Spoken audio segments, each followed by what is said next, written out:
지난주에 다룬 말씀에서 학개서의 구조에 대해서 제가 잠시 언급을 했었습니다.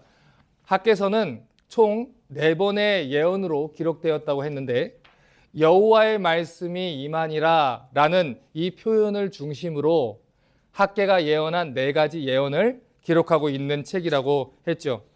자, 지난주일까지 다루었던 이 학개 1장의 메시지는 1장 1절에 기록되어 있는 대로 다리오 왕 2년 6월 1일에 학개 선지자에게 임했던 그 말씀이었습니다.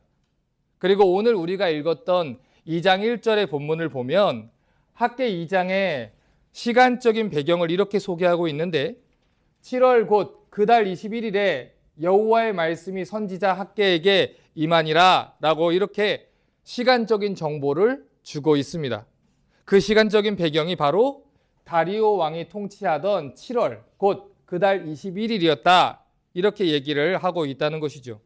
자, 그러니까 지금 2장 1절에 기록된 이 학개의 두 번째 예언은 1장에서 학개의 첫 번째 예언의 메시지가 선포되고 나서 약 50일 정도의 시간이 지난 뒤에 임한 말씀이라는 겁니다. 앞서 학개 1장 14절과 15절을 보면 처음 메시지가 선포되고 약 3주 정도 시간이 지나서 다리오 왕 2년 6월 24일에 이스라엘 백성들의 마음이 감동되고 다시 성전을 재건하는 역사를 시작을 했었습니다. 자, 여기까지 시간적인 정보를 좀 정리를 쉽게 좀 해드리면 첫 번째 학개의 예언이 있었던 날은 다리오 왕이 통치하던 2년 6월 1일이었고 그로부터 3주 정도 시간이 지나서 이 유다 백성들이 마음에 불일 듯이 일어나 성전을 재건했던 날이 6월 24일이었습니다. 그리고 약 4주 정도 시간이 더 지나서 두 번째 학개의 예언이 7월 21일에 임했다는 것이죠. 앞서 1장에서는 하나님께서 성전 공사를 중단한 채로 판벽한 집에 살고 있던 유다 백성들을 책망하는 내용이 기록되어 있었습니다. 그리고 하나님께서는 그들의 그 마음을 불일듯이 일으키시고 다시 한번 열심으로 성전 재건 역사에 참여하도록 했죠. 자, 그런 상황에서 오늘 본문의 메시지가 기록된 거예요. 하나님께서 학개 선지자에게 두 번째 메시지를 주셨다는 거죠. 자, 그러면 생각을 한번 해보자는 겁니다. 왜 하나님께서는 학개 선지자에게 두 번째 메시지를 주셨을까요? 이미 성전 재건 역사가 시작됐습니다. 백성들이 열심히 그 가운데서 성전 재건 역사에 참여하고 있는 상황이었어요. 그러면 그냥 두셔도 되지 않을까요? 그런데 하나님께서는 마치 이 상황에 본인이 하고자 하는 말이 꼭 있는 듯이 학개 선지자에게 메시지를 주셨다는 겁니다. 그 목적에 대해서 2장 4절이 이렇게 이야기를 해요. 그러나 나 여호와가 이르노라 스룹바벨아 스스로 굳세게 할지어다. 여호사닥의 아들 대제사장 여호수아야 스스로 굳세게 할지어다. 나 여호와의 말이니라. 이 땅 모든 백성아 스스로 굳세게 할지어다. 굳세게 하여 일할지어다. 내가 너희와 함께하노라. 만군의 여호와의 말이니라. 자, 지금 이 구절의 핵심은 내가 너희와 함께하노라. 이 만군의 여호와의 약속에 있다고 이야기했습니다. 자, 그러니까 두 번째 예언을 주셨던 목적과 이유는 바로 이 약속을 주시기 위함이었다는 거예요. 왜 하나님께서 이런 상황에서 이런 메시지를 주셨는지를 이해하려면 그 당시 성전 공사를 하던 유다 백성들의 마음을 우리가 좀 이해할 필요가 있습니다. 학개 2장 2절과 3절을 보면 이런 기록이 있는데 너는 스룹바벨과 대제사장 여호수아와 남은 백성에게 고하여 이르라. 너희 중에 남아있는 자, 곧 이전에 이전 영광을 본 자가 누구냐? 이제 이것이 너희에게 어떻게 보이느냐? 이것이 너희 눈에 보잘것 없지 아니하냐? 이렇게 얘기를 했어요. 자, 그런데 지금 이 두 번째 예언의 수신자가 누굽니까? 스룹바벨과 대제사장 여호수아와 남은 백성 모두에게 고하라. 자, 우리가 첫 번째 예언에서 수신자를 정리하고 갔었습니다. 1장 1절에서 학개에게 처음 메시지를 주실 때 그때 그 예언의 수신자는 총독 스룹바벨과 대제사장 여호수아였죠. 그런데 지금 이 두 번째 예언의 말씀은 예언의 대상이 확대되고 있다는 거예요. 이스라엘의 남은 백성들 모두에게 이야기해라. 자, 그런데 중요한 건 뭐냐면 성경에는 그냥 쓰인 표현이 아무것도 없다라고 얘기를 드렸죠. 이스라엘 백성들에게 얘기해라 할 수 있어요. 그런데 굳이 남은 백성에게 이야기해라 라는 표현을 했다는 것이죠. 여기에서 말하는 남은 백성이라는 이야기를 신학적인 언어로 이야기를 할 때 남은 자 신학이라는 언어로 우리가 종종 표현을 합니다. 쉽게 얘기해서 하나님께서 유다 백성들을 바벨론의 포로가 되게 하셨지만 다 멸망하게 두지는 않으시고 징벌 중에서도 나무의 뿌리는 상하지 않게 그루터기는 보존해 주셨다. 이것이 바로 남은 자 신학이라는 이야기예요. 그렇게 해서 하나님이 다윗에게 약속했던 이 다윗의 후손, 아브라함에게 약속했던 아브라함의 자손인 예수 그리스도가 그들로부터 오실 수 있도록 그들을 완전하게 멸망시키지 않으시고 구원의 약속을 주셨다는 이야기가 바로 남은 백성의 이야기입니다. 자, 이사야 6장 13절을 보면 이 남은 자에 대한 약속에 대해서 이렇게 예언을 하셨어요. 그 중에 10분의 1이 오히려 남아있을지라도 이것도 삼키운 바 될 것이나 밤나무, 상수리 나무가 배임을 당하여도 그 그루터기는 남아있는 것 같이 거룩한 씨가 땅에 그루터기니라. 자, 여기서 말하는 거룩한 씨는 아브라함에게 약속하신 그 씨를 얘기합니다. 하나님의 언약 가운데 오실 예수 그리스도를 상징하는 거예요. 그런데 그분이 어떻게 오시느냐? 바벨론에 그들이 끌려갔을지라도 하나님이 그들을 지키시고 긍휼하게 여기시고 남기신다는 거예요. 왜요? 그분이 어떤 하나님이기 때문에? 여호와 하나님이기 때문에. 여호와 하나님이 주신 언약 때문에 비록 그들이 환난과 박해를 받을지라도 반드시 구원받을 거라는 겁니다. 왜냐하면 하나님이 아브라함에게 주신 언약을 지키실 것이고 다윗에게 주신 언약을 지키실 여호와 하나님이기 때문이에요. 자, 그러면 궁극적으로 이 땅에 오실 그루터기로 오시는 분이 누구라고요? 예수 그리스도라고요. 마태복음 1장 21절을 보면 아들을 낳으리니 이름을 예수라 하라. 이는 그가 자기 백성을 저희 죄에서 구원할 자이심이라 라고 이야기를 했습니다. 예수라는 이름의 뜻, 자기 백성을 저희 죄에서 구원할 자라라는 뜻입니다. 죄로 인해서 타락한 백성들을 그대로 두면 영원한 심판을 받아 멸망할 이 백성들을 하나뿐인 당신의 아들 예수 그리스도를 보내서 구원받게 하셨다는 그 이야기죠. 그 이름의 뜻이 바로 예수라는 것이고 그 일을 예수께서 하셨다는 거예요. 요한복음 3장 16절은 하나님이 세상을 이처럼 사랑하셔서 하나뿐인 독생자 예수를 주셨는데 누구든지 이 사실을 믿으면 멸망치 않고 사망에서 생명으로 옮기게 된다. 영생을 얻게 된다. 이 얘기를 하는 겁니다. 이게 복음이라는 것이죠. 자, 그런데 이 일이 무엇을 통해서 이루어지느냐? 성전을 통해서 이루어진다는 거예요. 교회를 통해서 하시겠다는 거예요. 왜냐하면 그곳에서 이 예수 그리스도에 대한 복음이 전파될 것이고 그곳에서 하나님이 주신 언약의 말씀이 전승되어서 전해질 것이기 때문이에요.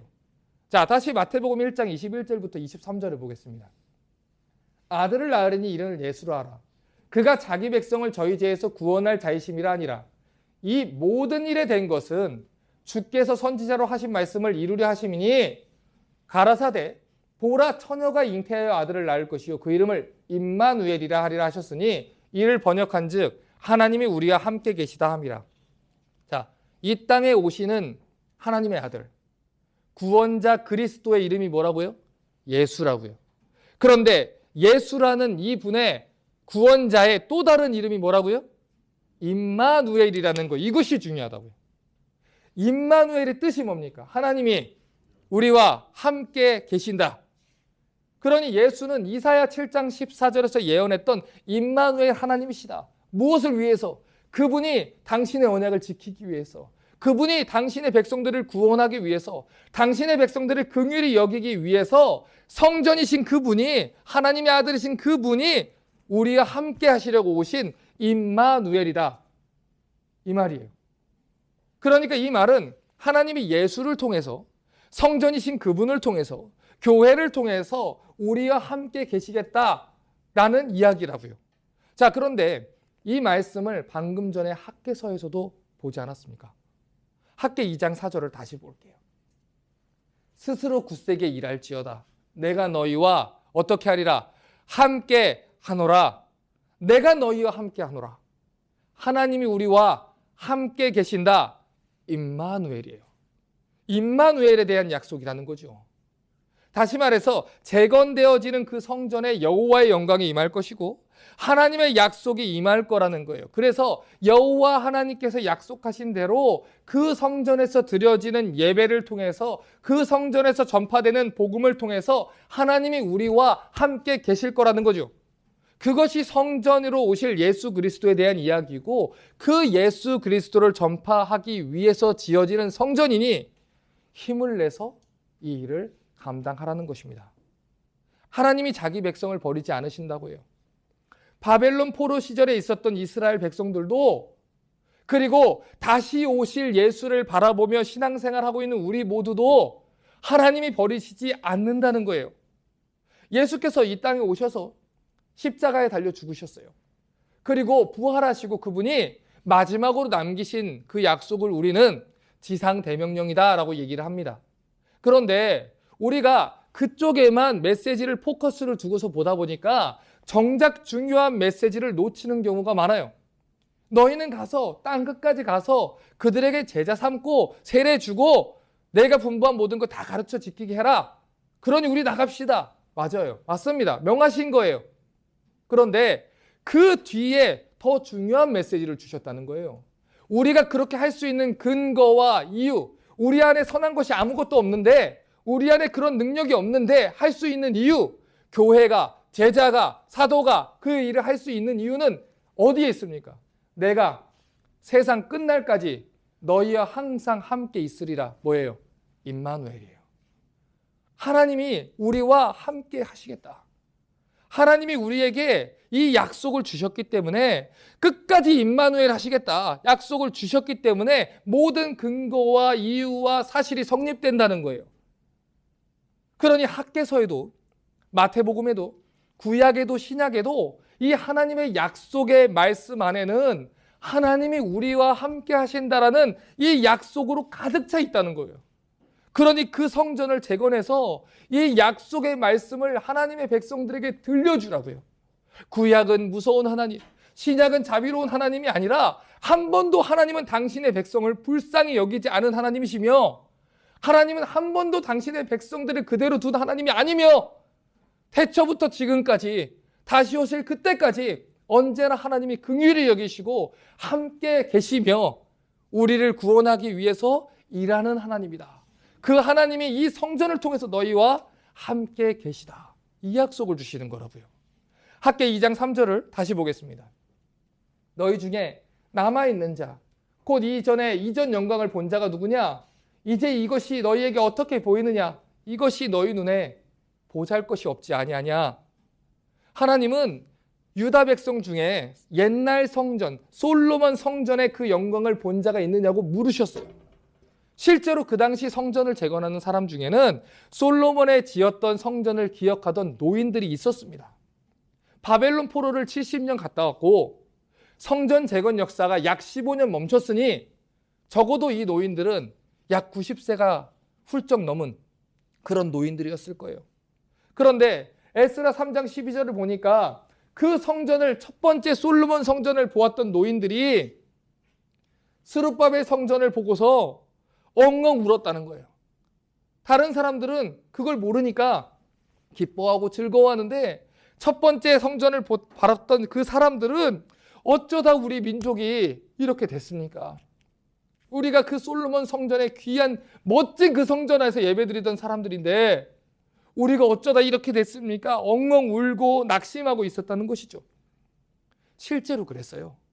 유다 백성들이 포로에서 돌아와 지었던 제2성전은 하나님이 명하셨던 대로 너희는 산에 가서 나무를 가져다가 전을 건축하라. 이것으로 인하여 내가 영광 받으리라.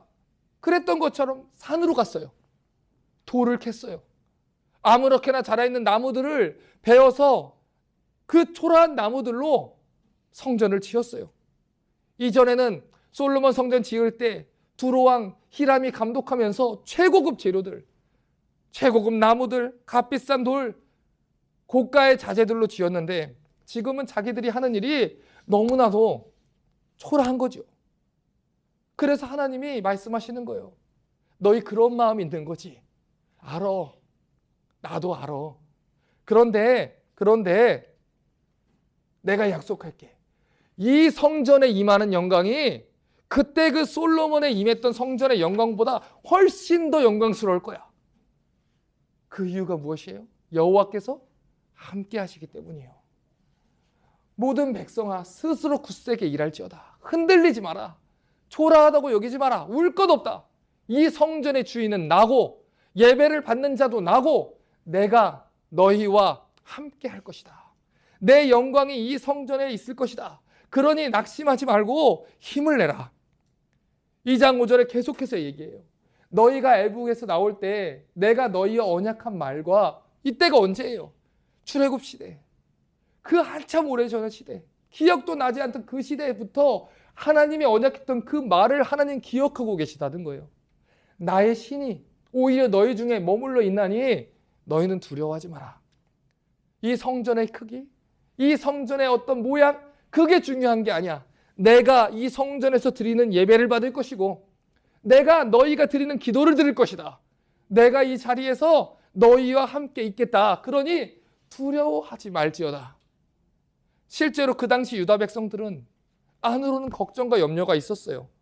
밖으로는 성전 건축을 방해하는 외부 세력들의 위협에 놓여 있었습니다.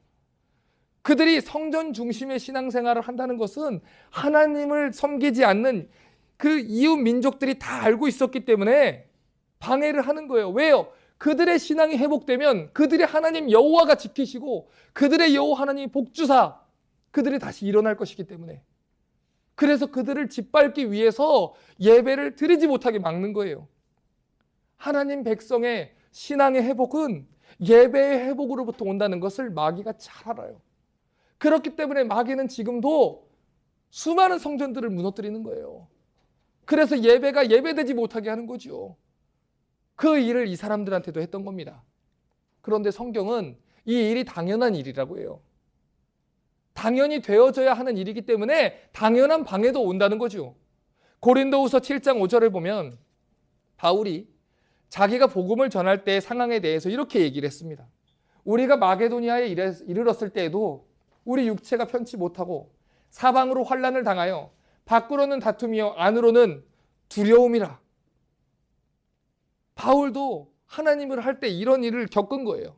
이런 일은 늘 발생하는 거죠. 예배를 회복하려 할 때, 하나님 말씀대로 살려고 할 때 마귀는 그 일을 방해하기 위해서 어떻게든 하나님의 백성들을 하나님으로부터 떨어뜨리고 예배를 타락시키고 위협하고 박해하고 모함하고 세상과 타협하도록 만들려고 애를 쓰는 거예요. 그렇게 성전이 지어지지 못하도록, 예배가 회복하지 못하도록. 성경에 등장하는 하나님의 사람들의 인생을 살펴보세요. 그들 중에 누가 순탄한 인생을 살았습니까? 바울도 두려웠어요. 여호수아도 두려웠어요. 엘리야도 두려웠고요. 모세도 두려웠어요. 스룹바벨도 두려운 거예요. 그래서 얘기하는 거예요. 스룹바벨아, 마음을 굳세게 할지어다. 대제사장 여호수아야, 마음을 굳세게 할지어다.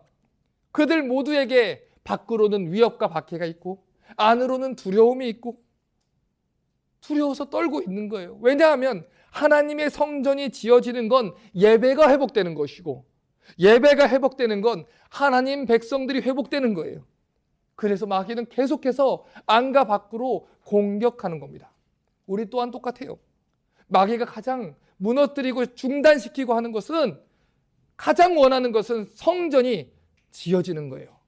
개인적으로는 우리라는 성전이 지어지지 못하도록 죄악된 욕망과 유혹을 심어주는 동시에 지역교회들이 올바른 예배를 드리지 못하도록, 올바른 성경적인 기틀 안에 서지 못하도록 방해해서 예배가 회복되지 못하도록 하는 겁니다. 건물이 서 있어요. 그런데 반석 위에 서 있는 것이 아니라 모래 위에 서 있게 하는 거예요. 복음이 아니에요. 진리가 아니에요. 하나님 말씀이 아니에요. 진리의 기둥과 터로 성전이 지어져야 되는데 그곳은 모래와도 같은 세상의 처세술과 심리학과 그런 세상적인 것들로만 가득 차 있는 거예요. 그러니 그곳에 성전이 제대로 서 있을 수가 없는 것이죠. 한국 교회에 많이 유행했던 말 중에 가나안 성도라는 말 다 아시죠? 교회 안 나가라는 걸 뒤집어서 가나안이라고 표현을 하죠. 그런데 기존의 지역 교회들을 무시하고 멸시하고 무교회주의자로 살아가는 사람들을 가나안 성도라고 우리가 보통 호칭을 해요. 그런데 그 운동을 지지하던 한 기독교 단체의 전 대표가 있었어요. 현재는 사임했죠. 왜 교회를 자꾸 떠나라고 합니까? 이 질문에 그분은 왜 아직도 교회를 나갑니까? 역으로 물었어요.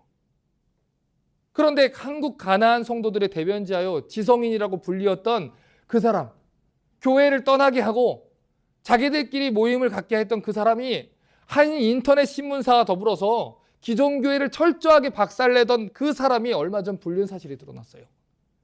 그래서 그 대표직을 사임하고 한국 교계에 굉장히 큰 충격을 줬습니다. 여러분, 사람은 실수할 수 있어요. 사람은 누구나 넘어질 수 있고 유혹에 무너질 수 있습니다. 그런데 하나님 말씀을 보세요. 넘어질 수는 있는데 넘어질 때 일으킬 수 있는 자가 없는 자는 화를 당한다고 했어요. 전도서 4장 9절에서 12절을 보면 이렇게 지혜의 말씀을 주셨습니다. 두 사람이 한 사람보다 나음은 저희가 수고함으로 좋은 상을 얻을 것임이라. 혹시 저희가 넘어지면 하나가 그 동물을 붙들어 일으키려니와 홀로 있어 넘어지고 붙들어 일으킬 자가 없는 자에게는 화가 있으리라. 두 사람이 함께 누우면 따뜻하거니와 한 사람이면 어찌 따뜻하랴. 한 사람이건 패하겠거니와 두 사람이면 능히 당하나니 삼겹줄은 쉽게 끊어지지 아니하느니라. 이 땅에 교회를 세우신 분이 누구십니까? 예수 그리스도십니다. 왜 교회를 세우셨습니까? 그것이 각각의 성전을 세워가시는 그분의 구원 방법이요 하나님의 지혜이기 때문입니다. 그런데 하나님이 세우시고 그리스도께서 세우신 그리스도의 구원 방법인 교회를 사람 때문에 실망하고 사람 때문에 상처를 입었다는 이유로 영영이 떠나서 되겠냐는 것이죠. 상처 입어서 더 이상 못 있겠다.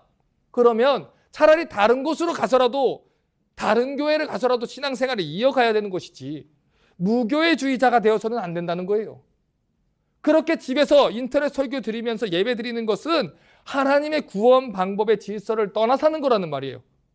신명기 12장 5절에서 7절에 보면 하나님 백성들이 지켜야 되는 중앙성소 사상이라는 걸 가르칩니다.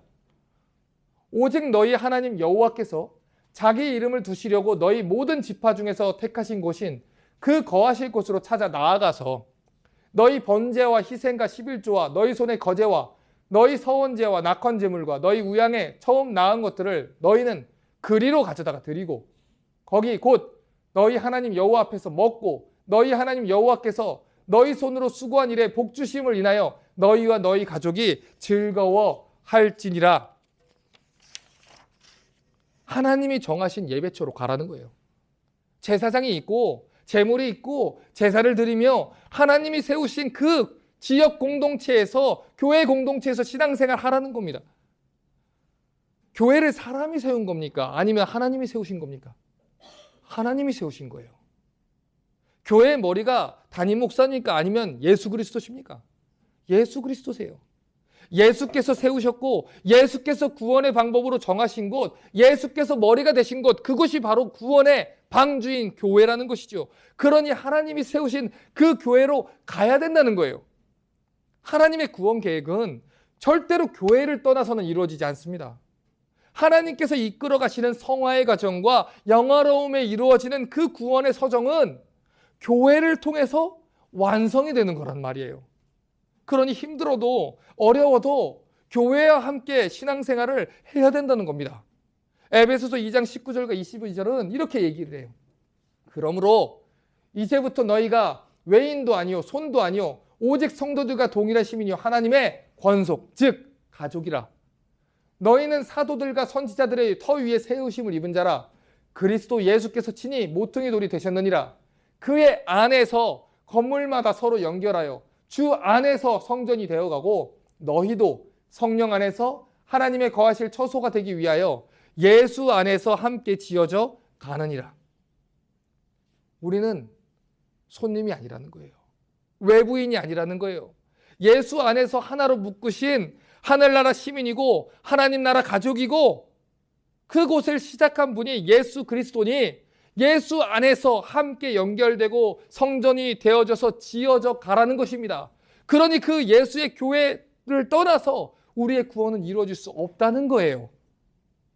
다시 말해 우리는 리스탈 철치라는 지역교회의 한 부분을 맡고 있고 벽돌 같은 그런 존재로 함께 지어져 가는 것입니다. 모양은 다를 수 있고 순서는 다를 수 있어요. 역할은 다를 수 있어요. 하지만 함께 지어져 가는 거예요. 그러니 낙담하는 일이 있을 수 있어요. 상처받는 일이 있을 수도 있어요. 실망하는 일이 있을 수도 있어요. 그래도 교회를 떠나서는 안 된다는 거예요. 가족끼리 실망 안 하나요? 어머니 아버지한테 실망 안 하나요? 그랬다고 가족을 떠나나요? 하나님의 가족이라는 거예요. 우리 하나님의 가족이니 떠나서는 안 된다는 거예요. 무슨 일이 있어도 교회에서 함께 예배드리고 교회에서 함께 지어져 가고 교회에서 함께 성화되어 가고 교회에서 서로 넘어진 자들을 일으키고 함께 영화롭게 변화될 그날까지 버텨가고 지어져 가는 그런 성도들이 되라는 것입니다. 그 일을 위해서 우리를 부르시는 거예요. 그 일을 위해서 우리가 함께 지어져 가는 거예요. 교제하는 거 불편합니다. 함께 이곳에서 우리 교제하는 거 침묵이 아니에요. 여러분, 성도의 교제는 하나님이 향기롭게 받으시는 예배입니다. 함께 놀고 친목 모임으로 끝나는 게 아니에요. 이것은 하나님께서 기뻐 받으시는 예배라는 거예요. 같이 지어져 가는 거예요. 같이 예배하는 거예요. 같이 그 성전이 완성되어져 가는 것입니다. 더 중요한 내용을 학개 2장 6절부터 9절까지 얘기를 해요.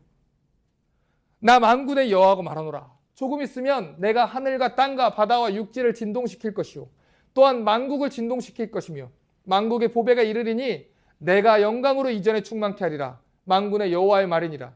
은도 내 것이요 금도 내 것이니라. 만군의 여호와의 말이니라. 이전의 나중 영광이 이전 영광보다 크리라. 만군의 여호와의 말이니라. 내가 이곳에 평강을 주리라. 만군의 여호와의 말이니라. 자, 지금 이 단락에서 핵심돼서 반복되는 표현이 두 가지가 있었어요. 자, 첫 번째는 내가라는 표현이에요. 내가 하늘과 땅과 바다와 육지를 진동시킬 것이다. 내가 영광으로 이전에 충만케 할 것이다. 내가 이곳에 평강을 줄 것이다. 하나님께서 이 주권적인 표현을 3번이나 반복해서 얘기하세요.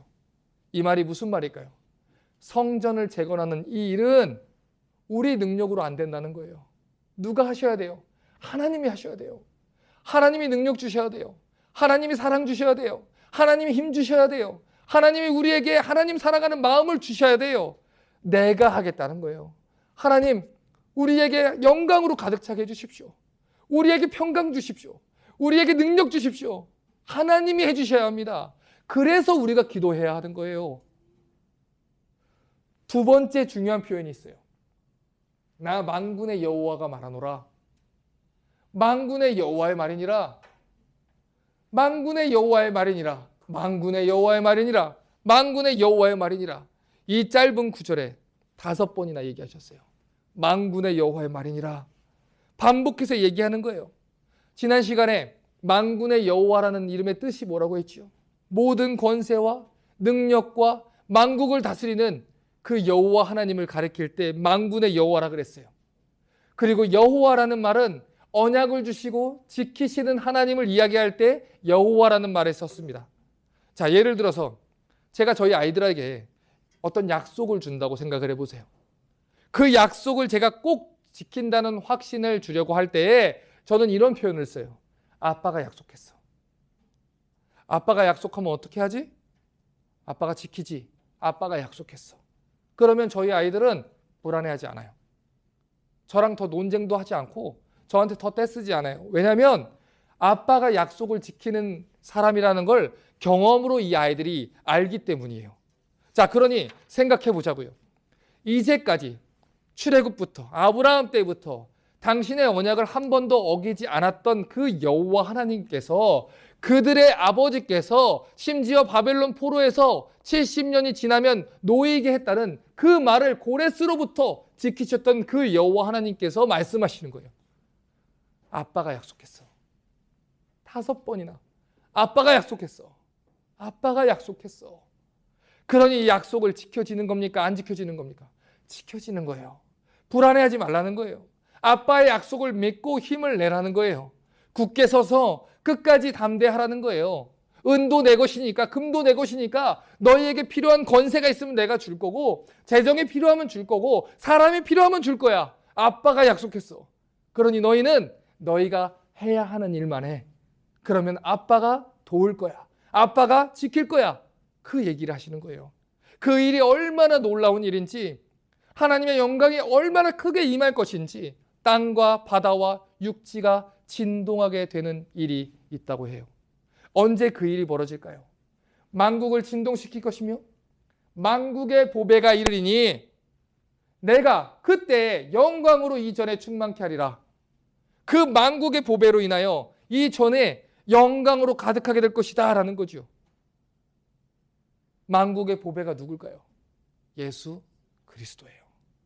만국의 보배이신 그분, 교회의 모퉁이돌이, 교회의 머리이신 예수께서 만국의 보배로운 존재인 그 아들 예수 그리스도께서 임하실 때에, 임마누엘 하실 때에 땅과 바다와 육지가 진동하게 되는 그런 일이 벌어진다는 거예요. 하나님의 독생자가, 보배로우신 그분이 십자가 위에서 죄인들을 위해서 죽으셨어요. 은혜로 남겨두신 자들을 살리기 위해 십자가에 저주받아 죽으셨어요. 그렇게 해서 우리를 보배롭고 존귀하게 여기시겠다는 하나님 당신의 약속을 지키셨다고요. 그런데 그 일이 얼마나 엄청난 일이었는지 마태복음 27장 51절에서 53절에 이렇게 얘기해요. 이에 예수께서 죽으심에, 하나님의 당신이 약속을 십자가에서 지키심에 성소 휘장이 위로부터 아래까지 찢어져 둘이 되고, 땅이 진동하며 바위가 터지고, 무덤들이 열리며 자던 성도들의 몸이 많이 일어나되, 예수의 부활 후에 그들이 무덤에서 나와서 거룩한 성에 들어가 많은 사람에게 보이니라. 성소 휘장이 반으로 찢어졌어요. 그 안에 여호와의 임재를 상징하는 언약궤가 있는데 죄인들이 나갈 수 없었는데, 그 휘장을 예수께서 당신의 육체가 찢기시며 가르신 거예요. 무엇을 하기 위해서? 하나님이 함께 하시기 위해서, 임마누엘 하시는 약속을 지키시기 위해서, 당신의 그 육신이 찢기시고 저주받아 우리가 받아야 될 때 저주를 예수께서 받으셨다는 거예요. 그의 죽음에 땅은 진동했고 바위는 터지고 온 땅에 어두움이 들이우는 겁니다. 이 일이 바로 만국의 보배이신 예수께서 보배로운 그 교회를 세우기 위해서 행하신 일이라는 거예요. 여러분, 하나님이 하신 이 구원의 일을 전파하는 곳이 어디입니까? 교회입니다. 하나님이 행하신 이 복음의 사건으로 인해 거룩하게 지어져야 하는 곳은 어디입니까? 교회입니다. 하나님께서 우리를 부르신 이유는 다른 데 있지 않아요. 지역봉사, 나눔, 빈민구제 당연히 해야 하는 일이에요. 예수 믿는 사람으로서, 성도로서 어려운 자를 돕고 불쌍히 여기는 것 당연히 해야 하는 일입니다. 하지만 교회는 유니세프 같은 것들과 다른 곳이죠. 거룩하신 하나님 말씀이 선포돼서 하나님 백성들이 그 말씀을 들을 수 있는 곳이어야 해요. 그 말씀을 듣고 말씀대로 가서 그 일을 해나가는 것이죠. 교회의 존재 목적이 흔들리면 안 돼요. 교회의 가장 중요한 목적은 하나님의 말씀, 이 구원의 역사를, 하나님의 언약의 말씀을 백성들에게 들려주는 거예요. 하나님이 널 사랑한다. 하나님이 너를 얼마나 사랑하는 줄 아느냐. 거룩하신 독생자가 너를 위해 죽으셨다. 그 일을 전해야 하는 것이 교회입니다. 그러니 교회는 다른 일로 바빠서는 안 되는 거예요. 복음을 전해서 하나님 백성들이 하나님께 예배할 수 있도록 그 일에 총력을 기울여야 하는 것이 교회입니다. 교회를 찾아온 하나님 백성들에게 하나님 말씀을 가감없이 가르쳐서 예수의 썩지 않는 말씀으로 거룩하게 지어져 가도록 하나님 말씀을 전하는 진리의 기둥이나 터가 되어야 되는 거예요. 젊은 세대들을 상담을 해보면 그 사람들이 이런 얘기를 해요. 목사님, 하나님 말씀을 배우고 싶은데 가르쳐 주는 곳이 없어요. 왜 가르쳐 주는 곳이 없습니까? 젊은 세대들의 설문조사를 해서 왜 교회를 떠납니까? 라고 물었더니 교회가 타락해서? 교회가 어려워서? 교회가 그 기존 세대들과 어울리기 힘들어서? 그게 1번 대답이 아니었어요. 나는 진리라는 걸 듣고 싶은데, 교회가 말하는 예수님의 이야기를 듣고 싶은데, 교회를 가도 세상 세바시나 다른 강의에서 하는 얘기들을 들려주더라. 다른 데 가도 들을 수 있는 걸 들려주더라. 그래서 갈 이유를 못 찾았다. 이것이 지금 젊은 세대의 이야기입니다. 교회는 하나님의 이야기를 들려주는 곳이에요. 교회는 십자가의 이야기를 들려주는 곳이에요. 예수께서 하나님의 아들이 너를 이처럼 사랑하사 독생자를 주셨다. 누구든지 이를 믿으면 멸망치 않고 영생을 얻는 것이다. 그 복음을 전해주어서 그들로 하여금 예수를 주로 삼고 하나님 백성 되게 하여 그들의 삶의 처소에서 빛으로 소금으로 살도록 하는 곳, 그것이 바로 교회인 것입니다. 그러니 이 교회에 해야 될 것만 같은 일들, 하면 좋을 것 같은 일들을 가지고 오지 마세요. 교회는 내가 아니라 하나님이 우리 보고 하라고 하신 일을 하는 곳입니다. 하나님이 하라는 것, 하나님이 명하신 것, 하나님이 원하시는 것, 진리의 기둥과 터가 되라. 내 이야기를 들려주라. 하나님의 복음의 언약을 그들에게 전해주어라. 그것을 전하는 진리의 기둥과 터가 되어야 하는 것입니다. 이제 설교를 마무리하려고 합니다. 거지 나사로가 굶어 죽었어도 복음을 믿었기 때문에 아브라함의 품에 안겼습니다. 배부르게 먹여도 복음이 없으면 갈 곳은 지옥과 심판이에요. 그래서 교회는 그들을 죄악에서 건지는 일에 총력을 기울여야 하는 것입니다. 사방팔방으로 나가서 단기 선교를 간다고, 그들에게 가서 구제한다고 해도 그곳에 가서 복음 전하지 않으면 그들이 갈 곳은 심판이에요. 그들을 먹이는 이유는 복음 전하기 위함이에요. 그들에게 나누는 이유도 복음 전하기 위함이에요. 그들을 입히는 이유도 복음 전하기 위함이에요. 순서가 바뀌어서는 안 된다고요. 학개 2장 8절과 9절은 말합니다. 은도 내 것이요 금도 내 것이라 만군의 여호와의 말이니라. 내가 이곳에 평강을 주리라. 만군의 여호와의 말이니라. 하나님이 필요하다고 생각하시면 은도 주실 것이고 금도 주실 거예요. 사람도 주실 것이고 능력도 주실 거예요. 그러니 교회는 뒤로 물러나지 말고 해야 할 것만 하면 됩니다. 하나님, 제가 이거 하겠습니다. 하나님, 우리가 이 일을 하겠습니다. 하나님이 가장 기뻐하시는 일, 예수를 모르고 하나님을 모르고 하나님의 말씀을 모르는 저 사람들에게 아니라고, 그것이 아니라고, 하나님이 너희를 얼마나 사랑하는 줄 아냐고 진짜 예배 드리자고 그렇게 외치는 우리가 되겠습니다. 그때 만군의 여호와께서 약속하는 것입니다. 이전의 나중 영광이 이전 영광보다 크리라. 한국교회 소망 없다? 아니요, 있어요. 왜 없어요? 하나님 약속 붙들고 하나님 말씀 들려줄 때 하나님 우리를 불쌍하게 여기소서. 여호와의 자비가 긍휼하심으로, 그 긍휼하심이 무궁하심으로 우리가 진멸되지 않습니다. 이것이 아침마다 새로우니 주의 성실이 크도소이다. 아침마다 새로운 여호와의 영광이, 그 긍휼하심이 이 나라, 이 교회를, 한인 교회들을, 우리 교회를 긍휼하게 여기셔서 누구든지 예수를 믿으면 구원받겠다는 그 약속을 이루시기를, 그렇게 기도하는, 그렇게 지어져가는 저와 여러분 되시기를 주님의 이름으로 축원합니다. 우리 같이